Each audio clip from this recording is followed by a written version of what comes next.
વિદ્યાર્થી મિત્રો, કાઇનેમેટિક્સના lecture number 2 ની અંદર આપનું સ્વાગત છે. લાસ્ટ લેક્ચરની અંદર આપણે કાઇનેમેટિક્સથી શરૂઆત કરેલી હતી. કાઇનેમેટિક્સ, ડાયનેમિક્સ અને મિકેનિક્સની વ્યાખ્યા જોઈ હતી. ત્યારબાદ કોઈ પદાર્થ ગતિ કરે છે તો ગતિ વિશેની આપણે વ્યાખ્યા જોઈ હતી કે પદાર્થ સમય સાથે પોતાનું સ્થાન બદલતો હોય તો પદાર્થ ગતિ કરે છે તેમ આપણે કહી શકીએ છીએ. તો પદાર્થ જે છે ગતિ કરતો હોય તો કણની સંકલ્પના પણ આપણે જોઈ હતી. કણ એટલે દળ ધરાવતો બિંદુવત પદાર્થ જોયો તો આપણે. કણને કોઈ પણ પ્રકારનું પરિમાણ પણ હોતું નથી. અને લાસ્ટ લેક્ચરની અંદર આપણે જોયું હતું કે અમુક પરિસ્થિતિની અંદર આપણે કણને પદાર્થને કણ તરીકે લઈ શકતા હતા. બે અલગ અલગ પરિસ્થિતિઓ હતી. પહેલું હતું ઘન પદાર્થ જે છે એના બધા જ અણુ સુરેખ પથ ઉપર ગતિ કરતા હોય તો જેટલો એક અણુ ગતિ કરશે એટલા ઘન પદાર્થના બધા અણુ ગતિ કરે છે એવી પરિસ્થિતિની અંદર. અને બીજી પરિસ્થિતિ જોઈતી આપણે કે અંતરની સરખામણીએ અણુના પરિમાણ ખૂબ જ સૂક્ષ્મ હોય તો એવી પરિસ્થિતિની અંદર પણ આપણે પદાર્થને કણ તરીકે લેતા હતા. ત્યારબાદ આપણે જોયું તો લાસ્ટની અંદર નિર્દેશ પ્રેમ વિશે કે અવલોકનકાર જે સ્થળે કે જે પરિસ્થિતિની અંદર અવલોકન કરે એને નિર્દેશ પ્રેમ કહેતા હતા. બે પ્રકારની નિર્દેશ પ્રેમ હતી, ઝડપીય નિર્દેશ પ્રેમ અને અઝડપીય નિર્દેશ પ્રેમ. ન્યૂટનના ગતિના નિયમનું પાલન કરે તો ઝડપીય નિર્દેશ પ્રેમ અને પાલન ન કરતી હોય તો અઝડપીય નિર્દેશ પ્રેમ તરીકે આપણે ઓળખતા હતા. અને લાસ્ટની અંદર આપણે પોઝિશન એટલે કે સ્થાન વિશે જોયું હતું. હવે પદાર્થ જે છે એનું સ્થાન અને એના ઉપરથી આપણે આજે જોઈએ તો પદાર્થ સ્થિર સ્થિતિમાં હોય એટલે કે સમય સાથે પોતાનું સ્થાન ન બદલતો હોય તો પેલી જ વ્યાખ્યા છે અહીંયા કે જો સમય સાથે કણના બધા જ યામ અચળ રહેતા હોય, સમય સાથે કણના બધા જ યામ અચળ રહેતા હોય. યામાક્ષ પદ્ધતિની અંદર આપણે જોઈએ તો ત્રણ અલગ અલગ યામાક્ષ પદ્ધતિ એક્સ અક્ષ, વાય અક્ષ અને ઝેડ અક્ષથી બનતી જે ત્રિપરિમાણિક યામાક્ષ પદ્ધતિ જે છે એની અંદર કોઈ કણ જે છે એ નિશ્ચિત બિંદુ આગળ પડેલો છે, સમય પસાર થતો જાય છે પરંતુ પોતાના સ્થાનની અંદર કોઈ પણ પ્રકારનો ફેરફાર થતો નથી. તો સમય સાથે કણના બધા જ યામ અચળ રહેતા હોય એટલે કે એમાં કોઈ પણ પ્રકારનો ફેરફાર ન થતો હોય તો કણ સ્થિર સ્થિતિમાં છે તેમ કહેવાય.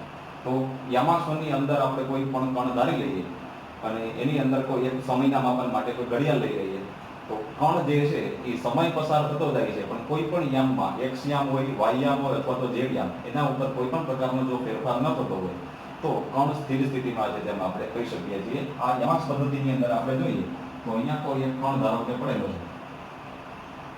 ત્યારબાદ આપણે સમયનું માપન કરીએ. આપણે એક્સ અક્ષ ઉપર જે છે એનું સ્થાન ધારો કે એટલું છે 2 મીટર જેટલું ધારી શકીએ.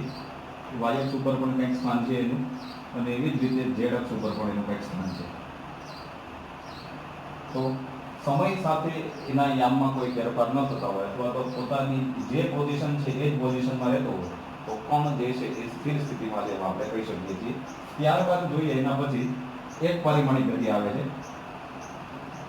તો એક પરિમાણિક ગતિની અંદર આપણે જોઈએ તો ગતિ શબ્દ ખબર છે આપણને, સમય સાથે પોતાનું સ્થાન બદલતો હોય એને આપણે ગતિ કહેતા હતા. પણ અહીંયા એક પરિમાણિક ગતિ છે તો એક પરિમાણમાં ફેરફાર થતો હોય. એક પરિમાણ એટલે કે માત્ર એક્સ અક્ષ ઉપર ફેરફાર થતો હોય અથવા તો માત્ર વાય અક્ષ ઉપર ફેરફાર થતો હોય અથવા તો માત્ર ઝેડ અક્ષ ઉપર ફેરફાર થતો હોય તો સમય સાથે કણના માત્ર એક જ યામમાં ફેરફાર થતો હોય તો એવા પ્રકારની જે ગતિ છે એને એક પરિમાણિક ગતિ તરીકે આપણે ઓળખી શકીએ છીએ. તો સમય સાથે માત્ર આના એક જ યામમાં ફેરફાર થતો હોય, ધારો કે માત્ર એક્સ યામ ઉપર ફેરફાર થતો હોય અથવા તો માત્ર વાય યામ ઉપર ફેરફાર થતો હોય અથવા તો માત્ર ઝેડ યામ ઉપર ફેરફાર થતો હોય તો આવા પ્રકારની જે ગતિ છે એને એક પરિમાણિક ગતિ તરીકે ઓળખવામાં આવે છે. એનું ઉદાહરણ આપણે આપીએ એક પરિમાણિક ગતિનું તો સુરેખ પથ ઉપર, ધારો કે કોઈ સુરેખ પથ છે, હું ધારી લઉં એક્સ અક્ષને અહીંયા સુરેખ પથ અને આ સુરેખ પથ ઉપર કોઈ પદાર્થ જે છે એ સીધી રેખામાં ગતિ કરે છે. તો સુરેખ પથ ઉપર ગતિ કરતો કોઈ પદાર્થ જે છે એનું એક પરિમાણિક ગતિનું ઉદાહરણ આપણે આપી શકીએ છીએ. તો સુરેખ પથ ઉપર ગતિ કરતો પદાર્થ એને આપણે એક પરિમાણિક ગતિ તરીકે કહી શકીએ છીએ. એના પછી આવે છે દ્વિપરિમાણિક ગતિ. તો ગતિ શબ્દ પાછો આપણને ખબર છે દ્વિપરિમાણિક. હવે બે અલગ અલગ પરિમાણમાં ફેરફાર થતો હોય તો બે પરિમાણમાં જોઈએ તો અહીંયા એક્સ અને વાયમાં ફેરફાર થતો હોય અથવા તો વાય અને ઝેડમાં ફેરફાર થતો હોય અથવા તો ઝેડ અને એક્સમાં ફેરફાર થતો હોય તો એક સાથે બે અક્ષ ઉપર ફેરફાર થતો હોય તો આવા પ્રકારની જે ગતિ છે એને દ્વિપરિમાણિક ગતિ તરીકે ઓળખી શકીએ. તો સમય સાથે કણના બે યામમાં ફેરફાર થતો હોય, સમય સાથે કણના બે યામમાં ફેરફાર થતો હોય તો આવા પ્રકારની જે ગતિ છે એને દ્વિપરિમાણિક ગતિ તરીકે આપણે કહી શકીએ છીએ. એનું ઉદાહરણ આપવું હોય તો કેરમ બોર્ડ જે છે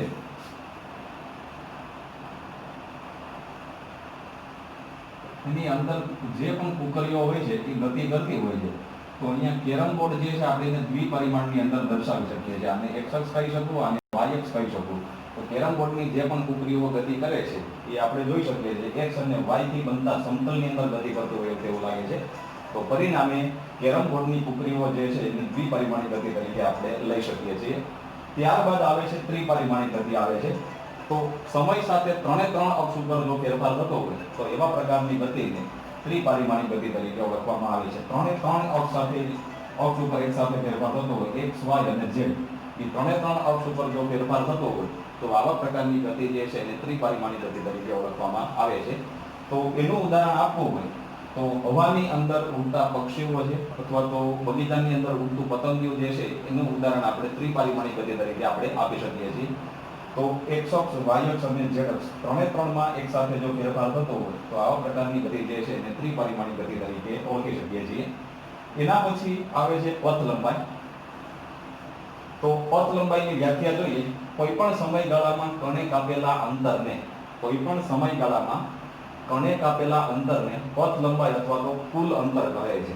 કોઈ પણ સમય લઈ લઈએ આપણે, એ સમયગાળામાં પદાર્થે કાપેલું જે પણ અંતર હોય છે એ અંતરને પદાર્થની પથ લંબાઈ અથવા તો કુલ અંતર તરીકે ઓળખવામાં આવે છે.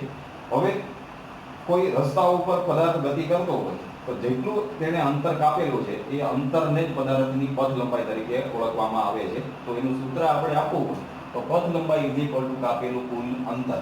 જે પણ અંતર કાપેલું હોય જે રસ્તા ઉપર, જે માર્ગ ઉપર, એને તેની પથ લંબાઈ તરીકે ઓળખવામાં આવે છે. હવે એસઆઈ એકમ પદ્ધતિની અંદર 7 અલગ અલગ મૂળભૂત ભૌતિક રાશિઓનો સમાવેશ કરવામાં આવ્યો.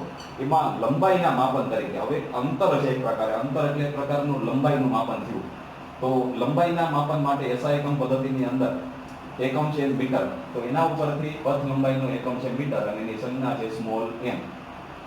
એની પછી જોઈએ આપણે તો કે પથ લંબાઈ જે છે એ અદિશ રાશિ છે. પથ લંબાઈ કેવી રાશિ છે? અદિશ રાશિ છે. હવે શબ્દ અહીંયા આવ્યો અદિશ રાશિ. રાશિ શબ્દ આપણે બોલતા હતા અત્યાર સુધી, પણ પથ લંબાઈ જે છે એ અદિશ રાશિ છે. તો અદિશ રાશિ કોને કહેવી?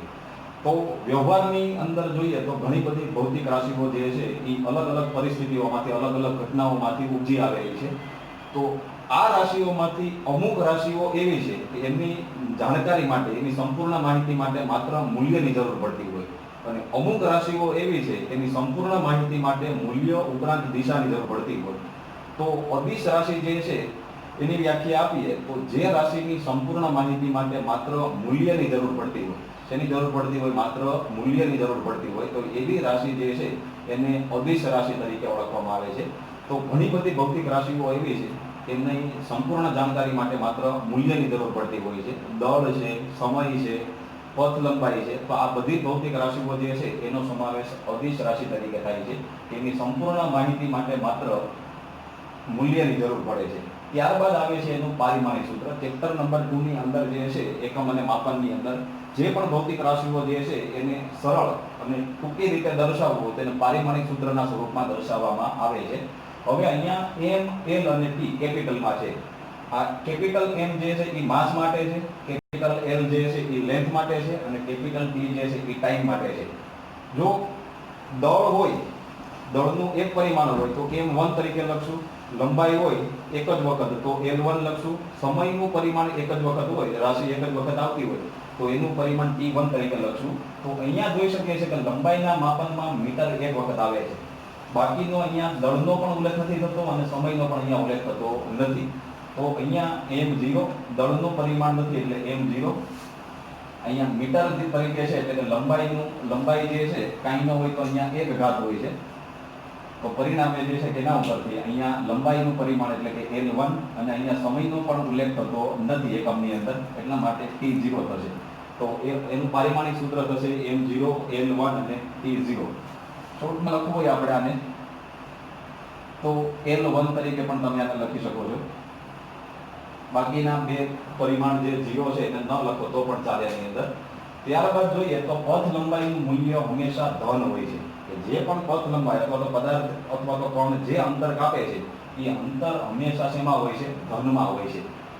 આપણે ટિકિટ જ્યારે લઈએ છીએ તો ટિકિટની અંદર કોઈ જગ્યાએ દિશા દર્શાવેલી નથી આવતી, અને જે પણ ડિસ્ટન્સ છે કાપવાનું એ ડિસ્ટન્સ હંમેશા ધનની અંદર આવે છે. તો એવી જ રીતે પથ લંબાઈ જે છે એ હંમેશા ધન હોય છે. એની પછી જોઈએ તો પથ લંબાઈ એ કણના વાસ્તવિક માર્ગ પર આધારિત છે. જે પથ ઉપર પદાર્થ અથવા તો કણ ગતિ કરે છે તો એની પથ લંબાઈ મેળવવી આપણે તો એનો જે પથ ઉપર પદાર્થ ગતિ કરી અને એક જગ્યાએથી બીજી જગ્યાએ જાય છે તો પથ લંબાઈનું મૂલ્ય એના વાસ્તવિક પથ ઉપર આધાર રાખે છે. એક જગ્યાએથી બીજી જગ્યાએ જવા માટે બે અલગ ઘણા બધા રસ્તાઓ હોઈ શકે છે, પરંતુ પથ લંબાઈની ગણતરી માટે તો કે જે રસ્તા ઉપર છે તો જે માર્ગ ઉપર ચાલે છે કણ તો એ માર્ગ જે છે કે એનું જે ડિસ્ટન્સ હોય છે એ ડિસ્ટન્સ એની અંદર મેજર કરવામાં આવતું હોય છે. એના પછી બે નિશ્ચિત બિંદુઓ વચ્ચે અનંત પથ લંબાઈ શક્ય છે. બે નિશ્ચિત બિંદુ હોય તો બે નિશ્ચિત બિંદુઓ વચ્ચે અનંત પથ લંબાઈ શક્ય છે એવું કહે છે. શા માટે? કારણ કે બે નિશ્ચિત બિંદુ વચ્ચે અનંત પથ શક્ય છે. અનંત પથ લંબાઈ શક્ય છે એનું કારણ શું છે તો કે એની વચ્ચેના અનંત પથ શક્ય છે. અહીંયા મેં ઉદાહરણ તરીકે ધારી લઈએ આપણે કે બે નિશ્ચિત બિંદુ છે, બિંદુ A અને બિંદુ B. હવે બિંદુ A થી લઈને બિંદુ B આ બંને વચ્ચે આપણે પથ દોરવા હોય તો અસંખ્ય તો અનંત પથ દોરી શકીએ છીએ. મેં અલગ અલગ આની અંદર જે છે કે 5 પથ દર્શાવેલા છે. પથ 1, પથ 2, 3, 4 અને 5. આની સિવાયના પણ આપણે બિંદુ A અને બિંદુ B વચ્ચે અનંત પથ જે છે એ દોરી શકીએ છીએ. તો જેટલા પથ હોય છે એટલી પથ લંબાઈ હોય છે. એટલા માટે તો કે અનંત પથ લંબાઈ શક્ય છે એનું કારણ શું છે તો કે બે નિશ્ચિત બિંદુ વચ્ચે અનંત પથ શક્ય છે. એટલા માટે જેટલા પથ હોય છે એટલી પથ લંબાઈ હોય છે. આ ખાસ અગત્યનો જે પોઈન્ટ ખાસ ધ્યાન રાખવાની અંદર. હવે એના પછીની રાશિ આવે છે સ્થાનાંતર. પથ લંબાઈની અંદર શું હતું તો કે પદાર્થે આપેલ સમયગાળામાં પદાર્થે કાપેલું કુલ અંતર એને આપણે પથ લંબાઈ અથવા તો કુલ અંતર તરીકે ઓળખતા. હવે આવે છે સ્થાનાંતર કે જેને ઇંગ્લિશમાં ડિસ્પ્લેસમેન્ટ તરીકે ઓળખવામાં આવે છે. તો સ્થાનાંતરની વ્યાખ્યા જોઈએ આપણે તો કે કોઈ પણ સમયગાળામાં કણના સ્થાનમાં થતા ફેરફારને સ્થાનાંતર કહે છે. હવે પદાર્થ જે છે એના સ્થાનમાં ફેરફાર થતો હોય, સમય સાથે પદાર્થના સ્થાનમાં ફેરફાર થતો હોય.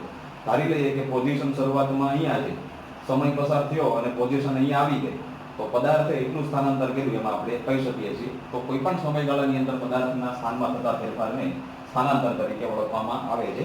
એક ઉદાહરણ લઈ લઈએ આપણે. યામક્ષની અંદર x અક્ષ મેં દર્શાવેલી છે અને x અક્ષની અંદર કોઈ એક પદાર્થ ધારો કે શરૂઆતમાં t1 જેટલા સમયની અંદર પદાર્થ જે છે એ x1 બિંદુ આગળ છે અથવા તો x1 આગળ છે.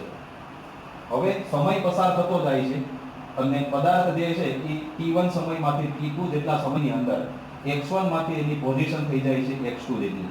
શરૂઆતમાં t1 સમયે x1 બિંદુ આગળ હતો અને t2 સમયે x2 બિંદુ આગળ છે. ધારી લઈએ કે ઉગમ બિંદુથી x1 બિંદુ આગળનું અંતર છે 10 મીટર અને t2 સમયે x2 આગળ જ્યારે પહોંચ્યો છે ત્યારે તેનું અંતર છે 20 મીટર. તો x1 થી x2 સુધીનું અંતર કે અહીંયાથી લઈને અહીંયા સુધી એનું સ્થાનાંતર થયું, સ્થાનમાં એટલો ફેરફાર થયો એને જ આપણે સ્થાનાંતર કહીએ છીએ. તો આ અંતર આપણે મેળવી લઈએ તો એના ઉપરથી પદાર્થે કરેલું સ્થાનાંતરની કિંમત આપણને મળી જાય. તો પદાર્થે કરેલું સ્થાનાંતર મેળવવું હોય તો આ ટોટલ અંતર 20 છે.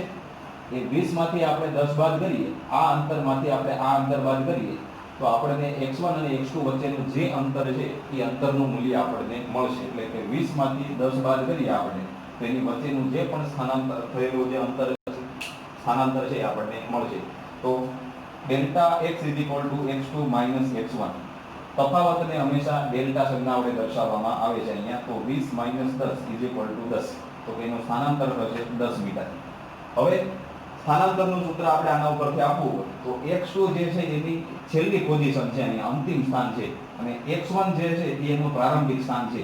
તો આના ઉપરથી આપણે એનું સ્થાનાંતરનું સૂત્ર જે છે બનાવી શકીએ. તો કે સૂત્ર છે સ્થાનાંતર અંતિમ સ્થાન માઈનસ પ્રારંભિક સ્થાન. તો જે લાસ્ટ પોઝિશન હોય છે એમાંથી આપણે એની ઇનિશિયલ પોઝિશન જે છે એ બાદ કરીએ આપણે તો આપણને પદાર્થે કરેલું સ્થાનાંતર મળી જશે. એનો એકમ પણ મીટર જ છે કારણ કે અંતર જે હોય છે સ્થાનમાં જે ફેરફાર થાય છે કંઈક અંતરમાં ફેરફાર થશે પરિણામે તો એના કારણે એનો એકમ પણ છે મીટર અને એની સંજ્ઞા પણ છે સ્મોલ m. સ્થાનાંતર એ સદિશ રાશિ છે. અહીંયા આવતું હતું પથ લંબાઈ એ અદિશ રાશિ છે પરંતુ સ્થાનાંતર કેવી રાશિ છે? સદિશ રાશિ છે. તો અદિશ રાશિની વ્યાખ્યા આપણે જોઈ હતી કે કોઈ પણ રાશિની સંપૂર્ણ માહિતી માટે માત્ર મૂલ્યની જરૂર પડતી હતી. એવી રાશિને આપણે અદિશ રાશિ કહેતા હતા. હવે સદિશ રાશિની અંદર જે છે કે મૂલ્ય ઉપરાંત દિશાની જરૂર પડતી હોય તો આવા પ્રકારની જે રાશિ છે એને સદિશ રાશિ તરીકે ઓળખવામાં આવે છે. તો સદિશ રાશિની વ્યાખ્યા છે જે રાશિની સંપૂર્ણ માહિતી માટે મૂલ્ય ઉપરાંત દિશાની જરૂર પડતી હોય તો આવી રાશિઓ જે છે એને સદિશ રાશિ તરીકે ઓળખવામાં આવે છે. હવે મીટર એકમ છે, અહીંયા પણ એકમ તરીકે મીટર હતું તો એનું પારિમાણિક સૂત્ર પણ સરખું થશે m0 l1 અને t0. સેમ ટુ સેમ એને શોર્ટમાં દર્શાવવું હોય તો l1 તરીકે આપણે દર્શાવી શકીએ અહીંયા. એના પછી જોઈએ તો સ્થાનાંતરનું મૂલ્ય પદાર્થની પ્રારંભિક અને અંતિમ સ્થિતિ પર આધારિત છે. આપણે અહીંયા સ્થાનાંતરનું જે મૂલ્ય મેળવું તો એ બે પરિસ્થિતિના કારણે જ મેળવ્યું. એક તો પ્રારંભિક સ્થિતિ અને બીજું કોને કારણે તો અંતિમ સ્થિતિ. આની અંદર આ સૂત્રની અંદર બીજો કોઈ પણ પ્રકારનો ઉલ્લેખ થતો નથી. તો એના ઉપરથી સ્થાનાંતરનું મૂલ્ય કોના ઉપર આધારિત રાખે છે તો કે પદાર્થની પ્રારંભિક અને અંતિમ સ્થિતિ ઉપર આધારિત છે. માત્ર ને માત્ર જે છે કે આ બે ઉપર જ આધારિત છે આની અંદર. હવે એના પછી સ્થાનાંતરનું મૂલ્ય બે બિંદુઓ વચ્ચેના લઘુત્તમ પથ જેટલું હોય છે. અહીંયા આપણે ઉદાહરણની અંદર જોયું એક જ પરિમાણની અંદર, પણ હવે અહીંયા ઉદાહરણ જોઈએ આપણે કે બિંદુ A અને બિંદુ B. તો A થી લઈ અને B સુધી આપણે પથ અનંત દોરી શકતા હતા. આની અંદર જોયું તો આપણે કે પથ અનંત દોરી શકતા હતા, એટલા માટે પથ લંબાઈ જે છે એ અનંત હતી, કારણ કે એની વાસ્તવિક પથ ઉપર આધાર રાખતો હતો પથ લંબાઈનું મૂલ્ય. અહીંયા સ્થાનાંતરનું મૂલ્ય જે છે એ બે બિંદુઓ વચ્ચેના લઘુત્તમ પથ જેટલું હોય. આની અંદર હું પથ લંબાઈ અથવા તો પથ જે છે એ અનંત ડ્રો કરી શકું છું, પરંતુ સ્થાનાંતરનું મૂલ્ય જે છે એ કોના જેટલું હોય છે તો કે બે બિંદુઓ વચ્ચેના લઘુત્તમ પથ જેટલું અથવા તો લઘુત્તમ અંતર જેટલું હોય છે. તો આની અંદર જોઈએ તો નાનામાં નાનું અંતર જે છે એ આ અંતર છે. આની અંદર આ અંતર જે છે એ નાનામાં નાનું અંતર છે. તો ખાસ યાદ રાખજો સ્થાનાંતરનું મૂલ્ય જે છે એ બે બિંદુઓ વચ્ચેના લઘુત્તમ પથ જેટલું હોય છે. એટલા માટે આની અંદર પથ અનંત દોરી શકીએ છીએ. સ્થાનાંતરનું મૂલ્ય જે છે કે અહીંયાથી લઈને આ બિંદુ આગળ પહોંચે છે, આ પથ ઉપર A થી આ પથ અહીંયા બિંદુ B સુધી પહોંચે છે, પરંતુ સ્થાનાંતરની ગણતરીની અંદર તો કે A થી B સુધીનું નાનામાં નાનું અથવા તો ટૂંકામાં ટૂંકું જે અંતર હોય એ અંતર જે છે એના સ્થાનાંતરના મૂલ્ય બરાબર થશે. એના પછી બે નિશ્ચિત બિંદુઓ વચ્ચે સ્થાનાંતરની માત્ર એક જ કિંમત હોય છે. અહીંયા શું હતું કે બે નિશ્ચિત બિંદુઓ વચ્ચે અનંત પથ શક્ય છે, અને અહીંયા શું આવ્યું તો કે બે નિશ્ચિત બિંદુઓ વચ્ચે સ્થાનાંતરની માત્ર એક જ કિંમત હોય છે. પથ અનંત દોરી શકો છો, પરંતુ સ્થાનાંતરનું મૂલ્ય કોના ઉપર આધાર રાખે છે તો કે બે બિંદુઓ વચ્ચેના લઘુત્તમ પથ જેટલું હોય છે. તો આની અંદર લઘુત્તમ પથ જે છે એ હંમેશા એક જ હોય છે. એટલા માટે કે બે નિશ્ચિત બિંદુઓ વચ્ચે સ્થાનાંતરની માત્ર કેટલી કિંમત હોય છે? એક જ કિંમત હોય છે. આ પણ ખૂબ જ અગત્યનો પોઈન્ટ છે કે બે નિશ્ચિત બિંદુઓ વચ્ચે સ્થાનાંતરની માત્ર એક જ કિંમત હોય છે, જ્યારે પથ લંબાઈ જે છે એ અનંત પથ લંબાઈ હોય છે એની અંદર બે નિશ્ચિત બિંદુઓ વચ્ચેની. એના પછી ગતિ કરતા પદાર્થ માટે પથ લંબાઈ કદી શૂન્ય કે ઋણ હોતી નથી. જે પણ પદાર્થ ગતિ કરતો હોય તો ગતિ કરતા પદાર્થ માટે ક્યારેય પથ લંબાઈ જે છે એ નથી શૂન્ય હોતી કે નથી ઋણ હોતી, પરંતુ સ્થાનાંતરનું મૂલ્ય ધન, ઋણ કે શૂન્ય હોઈ શકે છે. પથ લંબાઈનું મૂલ્ય કદી શૂન્ય કે ઋણ નથી હોતું, પરંતુ સ્થાનાંતરનું મૂલ્ય ધન, ઋણ કે શૂન્ય હોઈ શકે છે. હવે એનું એક ઉદાહરણ જોઈએ આપણે કે શરૂઆતની અંદર પ્રારંભિક સ્થિતિમાં કોઈ કણ જે છે એ ઉગમ બિંદુ આગળ છે, એટલે કે બિંદુ A આગળ છે અહીંયા. હવે સમય પસાર થતો જાય છે અને બિંદુ A આગળ રહેલો કણ જે છે એ પહોંચે છે બિંદુ B આગળ. A માંથી બિંદુ B સુધી પહોંચે છે, એટલે કે A થી B સુધી જાય છે. A થી B સુધી જાય છે તો આપણે એની પથ લંબાઈ ગણવી હોય તો કે પથ લંબાઈ એટલે જે પથ ઉપર પદાર્થ ચાલ્યો હોય એ પથ લંબાઈ થશે એની. તો કે 0 થી લઈ અને ક્યાં સુધી પહોંચ્યો તો કે બિંદુ B સુધી. તો આપણે અહીંયા એની પથ લંબાઈ લખવી હોય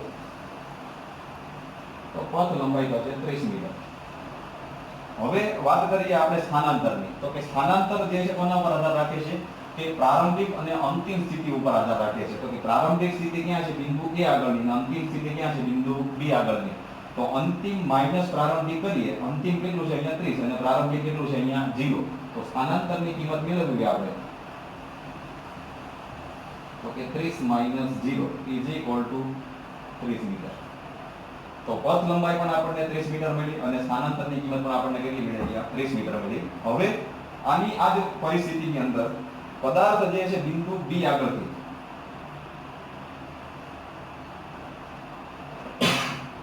બિંદુ B આગળથી બિંદુ C આગળ જાય છે અહીંયા. શરૂઆતમાં ક્યાં તો બિંદુ A આગળ, બિંદુ A આગળથી ક્યાં જાય છે બિંદુ B આગળ, અને બિંદુ B થી પાછો ક્યાં જાય છે બિંદુ C આગળ, એટલે કે એની વિરુદ્ધ દિશામાં જાય છે.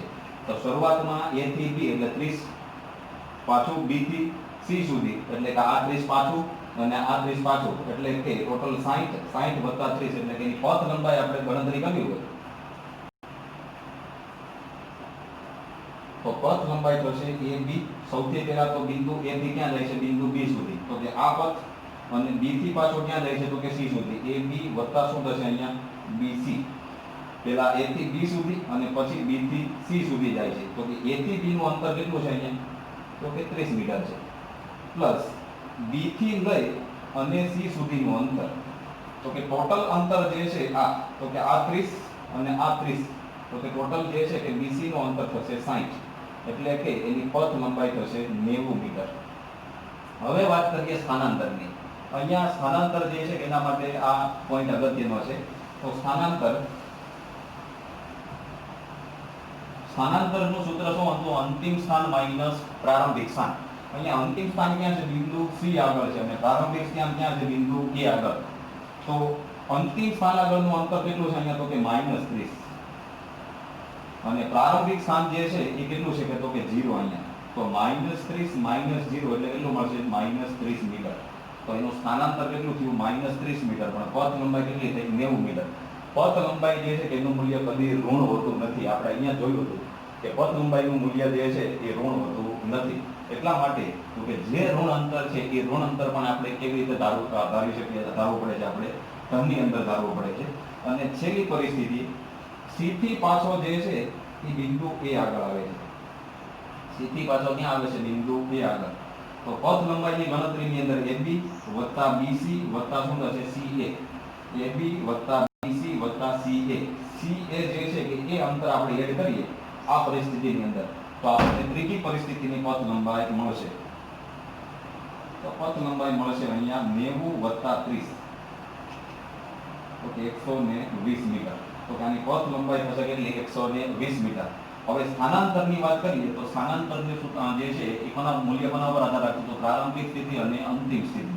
હવે પ્રારંભિક સ્થિતિ અહીંયા શું છે બિંદુ A, પોઝિશન A આગળ, એટલે અહીંયા જે છે કે એનું સ્થાનાંતર જે છે ઉગમ બિંદુ આગળ હતું, અને અંતિમ સ્થિતિ પણ ત્યાં જ છે. તો પ્રારંભિક માઈનસ અંતિમ એટલે કે 0 - 0, એટલે સ્થાનાંતર થશે =0, કારણ કે જે પોઝિશન ઉપરથી શરૂઆત કરે છે એ જ પોઝિશન જે છે કે ત્યાં એનો અંત થાય છે, એટલા માટે સ્થાનાંતર થશે એનું 0. તો એક ઉદાહરણ આપું કે વિદ્યાર્થીઓ જ્યારે ઘરેથી શાળાએ જાય છે અને શાળાએથી પાછા ઘરે આવે છે, તો એનું સ્થાનાંતર અથવા તો સ્થાનમાં થતો ફેરફાર જે છે એ શૂન્ય છે એમ કહી શકીએ. એટલા માટે એનું સ્થાનાંતરનું મૂલ્ય કે જ્યાંથી શરૂઆત કરે છે ત્યાં જ પાછો આવે તો પ્રારંભિક સ્થિતિ અને અંતિમ સ્થિતિ જે છે એક જ થશે, અને પરિણામે તેનું સ્થાનાંતર જે છે એ કેવું થશે 0 થશે. પણ પથ લંબાઈની ગણતરીની અંદર ધારો કે ઘરથી લઈને શાળા સુધીનું અંતર 2 કિલોમીટર હોય, તો ઘરેથી શાળાએ અને શાળાએથી પાછો ઘરે આવે છે તો એની પથ લંબાઈ ટોટલ 4 કિલોમીટર થશે, કારણ કે એ જે પથ ઉપર જેટલી વખત ચાલે છે એ દરેક વખતે જે છે એની અંદર ઉમેરો કરવો પડે છે. તો પથ લંબાઈ જે છે એ જે પથ ઉપર ચાલે છે એટલી વખત તેની ગણતરી કરવી પડશે, અને સ્થાનાંતરની કિંમત જે છે એ પ્રારંભિક સ્થિતિ અને અંતિમ સ્થિતિ ઉપર આધારિત છે. તો આજના લેક્ચરની અંદર આપણે પદાર્થ સ્થિર સ્થિતિમાં છે. સ્થિર સ્થિતિમાં ક્યારે હોય તો કે કણના યામ જે છે એ સમય સાથે અચળ રહેતા હોય. એક પરિમાણીય ગતિની અંદર તો કે સમય સાથે એક જ અક્ષ ઉપર ફેરફાર થતો હોય, દ્વિપરિમાણની અંદર 2 અક્ષ ઉપર ફેરફાર થતો હોય, અને ત્રિપરિમાણની અંદર 3 અક્ષ ઉપર ફેરફાર થતો હોય છે. પછી તો પથ લંબાઈ કે કોઈ પણ સમયગાળામાં પદાર્થે કાપેલ અંતર એને આપણે પથ લંબાઈ અથવા તો કુલ અંતર તરીકે ઓળખીએ છીએ. એનો એકમ જોયો, એનું સૂત્ર જોયું, આપણે કેવી રાશિ છે એ પણ જોયું, પારિમાણિક સૂત્ર જોયું. પથ લંબાઈનું મૂલ્ય હંમેશા ધન હોય છે. કોઈ પણ સમયગાળામાં પદાર્થે કાપેલું અંતર કદી ઋણ કે શૂન્ય હોતું નથી એ પણ આપણે જોયું. તો બે નિશ્ચિત બિંદુઓ વચ્ચે પથ જે છે એ અનંત પથ લંબાઈ હોય છે. એનું કારણ શું છે તો કે બે નિશ્ચિત બિંદુઓ વચ્ચે અનંત પથ શક્ય છે. એના પછી આપણે સ્થાનાંતર જોયું કે કોઈ પણ સમયગાળામાં કણના સ્થાનમાં થતા ફેરફારને સ્થાનાંતર કહે છે. સ્થાનાંતરનું સૂત્ર જોવું હોય તો અંતિમ સ્થાન માઈનસ શું થશે પ્રારંભિક સ્થાન થશે.